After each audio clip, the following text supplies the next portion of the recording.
So Stargirl just had another really enjoyable episode with that unique sense of every single episode is important, or every single episode adds something important to the show, and this is something that really does set Stargirl apart from the rest of DC's TV.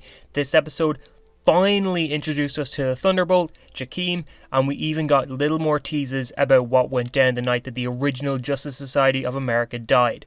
But before getting deeper into this video, I just want to ask if you can subscribe if you're not already. I make DC and Marvel videos every single week, and new subscribers really do help to keep up the motivation to make new videos. But yeah, the opening was by far my favourite part of the episode, and maybe even my favourite scene of the season so far. I just loved absolutely everything about it, and I love how slowly we're properly meeting members of the original JSA. This time it was Johnny Thunder and Ted Grant, aka Wildcat, and I absolutely loved how the tone changed as soon as Ted entered the room. He looked so sweaty and nervous, like he knew the JSA wasn't making it through that night.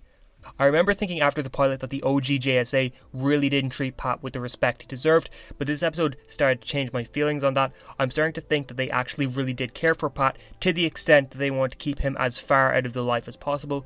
It also makes me think that Johnny was one of the last chances they had in the fight against the ISA, but if Johnny wasn't enough, then Pat isn't going to be able to make a difference anyway, so they may as well keep him alive, because like, seriously, if Johnny Thunder and the entire rest of the JSA can't stop the ISA that night, Pat really was not going to make a difference.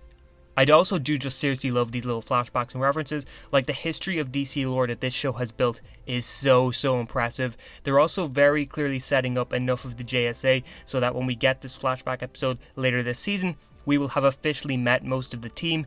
It's also really cool how there's this parallel between both Pat and Mike. They both got benched by their respective teams and both decided to risk it to help people they loved anyway. It's why I think one of my only issues with this episode are the conflicts later in the episode, because everyone was getting annoyed at Mike for doing the exact same things that those very same characters were doing last season. Like, it's literally my only big issue. Some of Courtney's arguments were things she did last season. Pat's arguments are things that he did. So, I mean, it was a little bit annoying that they would argue over that with Mike. It was great to actually see the Thunderbolt and get an idea of what it does in the context of the show, because there was honestly a really unexpected amount of emotion involved in it as well, especially with the conversation between Pat and the Thunderbolt where they talk about Johnny's final moments, and then also why exactly the Thunderbolt sought out Mike. Speaking of Mike, he's the one character who has kind of been left to the side in terms of plot, like he's never really had anything to do in the show, so for that reason I really liked that we got to spend 40 minutes really getting to know more about him and just see kind of what he deals with on a day-to-day basis. It was also awesome that the ending gave us the payoff for what has felt like an entire season of name-dropping Jakeem, which again, this show is so damn good with foreshadowing and setup. Like, you really can't tell how much care went into making sure everything referenced is referenced for a reason. It also seems like all the players are closing in on Eclipso. The Shade is looking for it, Chuck warned Beth and Rick about it, Barbara told Pat about it, and Pat is rightfully scared about it. Another reason why Pat is such a great character is because of how knowledgeable he is on the history of the JSA. Like, with both Shade and now Eclipso, there's been no beating around the bush. As soon as he heard or saw something related to both Swift and the Diamond, he knew immediately what that meant and how dangerous they were. I also am really expecting that this season is going to get incredibly dark, incredibly fast. We had Swift say that Eclipso is going to kill the Cades. We also had Chuck screaming about Eclipso. It's being done really well, and I'm expecting it to be a bumpy season for the characters.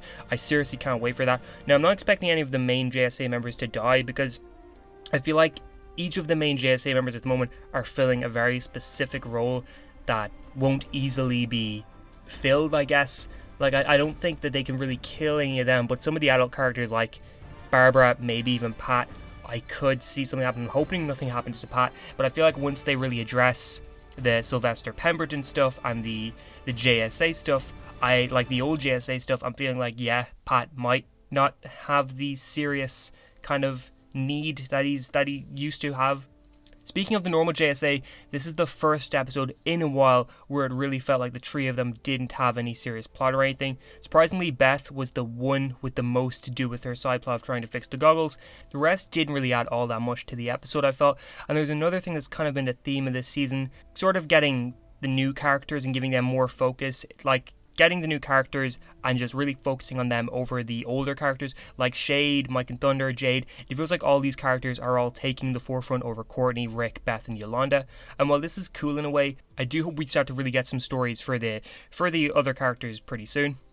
The one scene that really focused on the team this episode was absolutely awesome. Seeing what Shade can really do and see him talk to Pat and the team the way he did was really, really intense. And I really liked how he looked very noticeably strained while the shadows or demons or whatever the hell they were coming out of them were like really taking energy out of him. Like when they were trying to restrain the staff, he looked like he was having a bit of trouble or needing to put in serious effort to do it. But in general, I think he's been a really compelling and interesting villain so far. I'd honestly say that I have actually already enjoyed watching him more than Jordan and Henry from last season. I didn't hate Jordan and Henry last season, but so far Swift has this weird kind of aura about him that is really, really, really fun to watch. It was also really interesting when the Thunderbolt tried to grab tried to zap him, and then Deems just immediately grabbed him.